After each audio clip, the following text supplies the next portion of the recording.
Hi guys, welcome to HardReset.Info channel. Today I want to show you how to add magnification on your Samsung Galaxy A05S.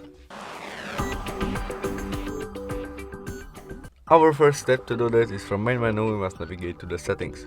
In it we look for X-ability selection and there we press on vision option. It's like there. And swipe down to the magnification. Now we must turn on it and we have our icon on the right corner.